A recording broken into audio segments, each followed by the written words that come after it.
¿Qué es la educación popular? La educación popular es hoy una concepción educativa, y esto es muy importante. La educación popular no es la educación que hacemos con los pobres. La educación popular no es el trabajo que hacemos en los barrios populares. La educación popular hoy es una concepción de educación como existen tantas otras.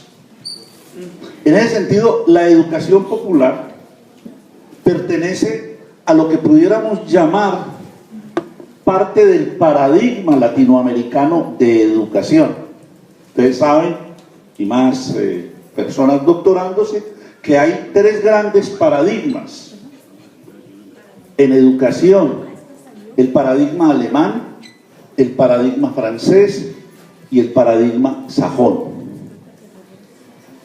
Hoy, en la Universidad de Chicago, en la Universidad de California, en Estados Unidos, en Inglaterra, en Alemania, se estudia un cuarto paradigma, que es el paradigma latinoamericano de la educación popular. Veremos eso con mucho detalle con el grupo que vamos a trabajar, porque es en esa diferenciación de los otros paradigmas que adquiere consistencia el planteamiento de la educación popular. Pero estando en ese paradigma, se inscribe en las corrientes críticas, es decir, la educación popular es parte de las corrientes críticas del pensamiento crítico que se dan en los distintos paradigmas, porque en los distintos paradigmas aparecen grupos de corrientes críticas. Vamos a ir trabajando un poco luego también para poder hacer esa diferenciación que nos permite plantear hoy cómo es una pedagogía, y es una pedagogía crítica que tiene una característica: trabaja desde la lectura de la sociedad, desde los grupos subalternizados, y esto lo va a diferenciar de todas las otras concepciones pedagógicas y educativas, porque en alguna medida las otras concepciones educativas y pedagógicas se mueven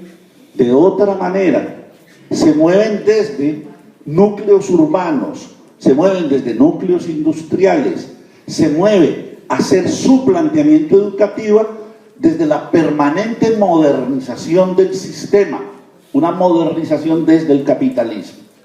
Por eso, ese horizonte de pedagogías críticas no es la modernización, es desde la lectura, desde la comprensión de una educación que tiene que ser hecha para la inclusión y para la inclusión de lo sub, de todo lo que se llama sub en los distintos discursos, pero los que son subalternizados económica, política y socialmente. Es decir, la educación popular lee la educación y el mundo desde ese lugar, desde los grupos subalternizados, y reorganiza todos sus procedimientos, porque en alguna medida le va a decir al capitalismo: su democracia no es democracia mientras no haga una escuela diferente, mientras no haga una escuela que realmente sea capaz de darle un lugar. Ustedes ya lo han estudiado suficiente, que es el currículo. El currículo es una selección cultural hecha desde un lugar social de poder. Y en ese sentido, la educación popular comienza a enfrentar esas maneras existentes en la versión oficial de la modernización de la escuela para mostrar la existencia de otra manera de esos procesos. Por eso, la educación popular se plantea como una práctica educativa en infinidad de espacios. Espacios formales, espacios no formales, espacios informales. Veremos cómo eso se rompe luego con el tipo de globalización que estamos viviendo y va a requerir un replanteamiento.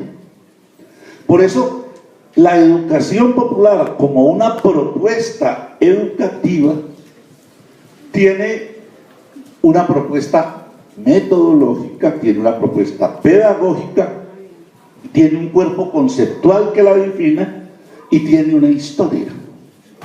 Es decir, hoy podemos decir que la educación popular no es esa propuesta marginal, sino que es una propuesta para ser trabajada en toda la sociedad. Cuando yo charlo con mis compañeros de Colombia, por ejemplo Alfonso Torres, que está en la universidad, Alfonso todo lo que hace es desarrollar en la universidad, como profesor de universidad, el ser educador popular. Su metodología es distinta, sus contenidos son distintos, sus mediaciones trabajadas son distintas, porque vamos a ver que mientras para todo lo otro existe didáctica, para la educación popular las didácticas no existen. La didáctica es una forma del poder y el saber construir un discurso neutro, porque lo que existen son dispositivos de saber y conocimiento que yo utilizo. Cuando yo diseño una didáctica, no estoy diseñando solamente una didáctica, estoy diseñando un dispositivo de saber y poder que va a funcionar en coherencia con la apuesta que yo tengo. Y ahí, eso que yo insisto tanto, el educador y la educadora, cuando no se da cuenta, cuando no puede dar cuenta de su dispositivo que está organizando, es un idiota útil de un proyecto de alguien, hecho por alguien que tal vez él no conoce, y generalmente en estos tiempos lo es del Banco Mundial. Porque yo puedo tener un discurso de izquierda en lo político, en lo conceptual, pero mi práctica pedagógica es la tradicional de las competencias y estándares mandadas por el Banco Mundial, y entonces yo termino siendo, porque lo decía, el Banco Mundial no está en Washington, el Banco Mundial está en la última escuela de la última vereda de cada país, donde hay un maestro y una maestra haciendo competencias y estándares acríticamente, y no hay quien le ayude a entenderlo de otra manera. Por eso la educación popular disputa educativamente y convierte la educación en un ejercicio político, en el cual yo me juego en el horizonte de los intereses y de las particularidades de mi práctica. Entonces, ¿ven? Cuando estamos hablando de educación popular, estamos hablando de una concepción, y una concepción de educación por la que yo opto o no opto, y opto o no opto en las condiciones y en las particularidades de mi realidad. Por eso yo no soy educador popular porque simplemente leo unos libros de educación popular. No. Hay una anécdota muy bella en el lanzamiento de este libro que estábamos haciendo en Colombia, Entretejidos de la Educación Popular en Colombia, con Lola Sendales, que es una histórica colombiana, y ella me decía, estoy furiosa, me acabo de encontrar con un compañero latinoamericano muy prestigioso en un aeropuerto en Río de Janeiro, y él me dice: ay Lola, qué suerte, me voy a pensionar en la universidad, ahora sí voy a poder ser educador popular. Es decir, la educación popular era una cosa que se tenía al lado, y entonces para los ratos libres, para cuando el profesor de la universidad iba el sábado a la barriada popular, cuando hacía las reuniones en el sindicato, pero él como académico, él era eurocéntrico totalmente, y lo único que tenía claro era que él era una cosa en la universidad y era otra cosa allá. Esto es muy importante. Hoy la educación popular es una concepción de educación para construir procesos específicos en todos los ambientes y en todos los espacios considerados educativos en la sociedad.